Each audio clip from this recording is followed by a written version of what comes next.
Hey, it's Matt Haynes, and on the boom pole today, I have the Sontronics Podcast Pro microphone. You'll never guess who it's aimed at. Podcasters, well, and streamers and YouTubers and creators. The Podcast Pro is a really straightforward microphone. There are no controls on it whatsoever, so what you hear is what you get, and what you see is what you get, and actually, it's a really, really nice looking microphone. Sontronics really seems to know how to make a good-looking microphone, and this is definitely one. And I think Sontronics knew they had a good-looking microphone on their hands because they make it available in a variety of colors, including, I got to check my list here, black, red, blue, gold, green, purple, and the one I'm using, cosmic gray. Some of the most popular microphones for podcasting and broadcasting are dynamic instead of condenser microphones, and there's a couple of reasons for that. Dynamic microphones are a little less sensitive to plosives, so you can get really close to them. You can get that proximity effect, that broadcast sound, without having to worry about pop filters. I am so close to this microphone right now. I am almost eating it, and I'm not really getting a lot of plosive sounds. You may have guessed it by now, but this microphone is a dynamic microphone rather than a condenser microphone. And some of the most popular microphones in the world for broadcasting and podcasting are dynamic microphones.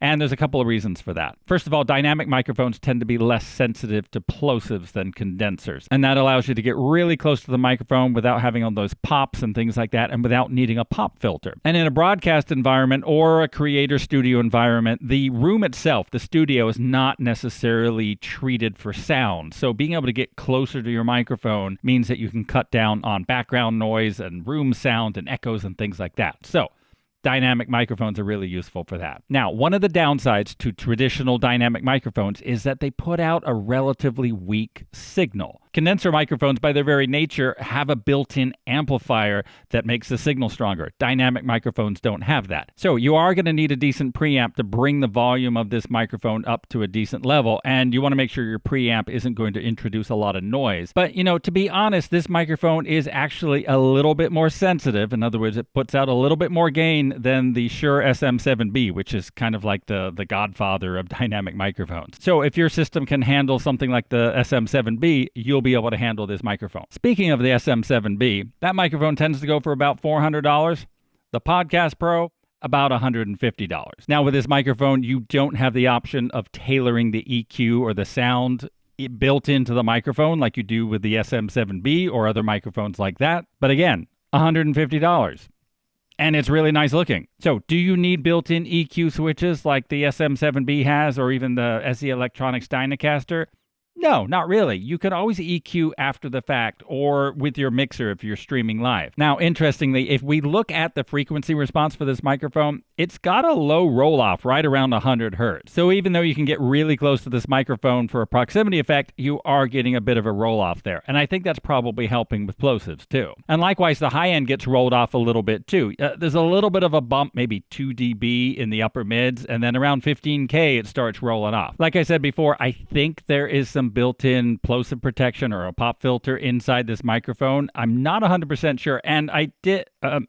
okay, don't tell Sontronics this, but I tried to take apart their pretty little microphone, and I couldn't do it. There's these little screws that secure the grill up here, and I thought, I'll take that off and I'll see what's inside, but no, that did not get me inside. Anyway, the microphone's fine. So I think we should do a plosive test here so that you can hear how it sounds when it's being abused by me and my P sounds. All right, so just pointing straight at the camera, off axis from the microphone. Peter Piper picked a peck of pickled peppers. I'm not hearing it in the headphones for sure. All right, this is going to be on axis here. I'll back up just a little bit. Peter Piper picked a peck of pickled peppers. So when I am aimed right at the microphone and firing plosives into it, yeah, you do hear them a little bit, but it is nowhere near what a condenser microphone would do. I was testing the Sontronics STC2 a few weeks ago, and it's a lovely mic, but when I did the same thing to it, it just crumbled. It can't handle plosives. That's just the nature of condenser microphones.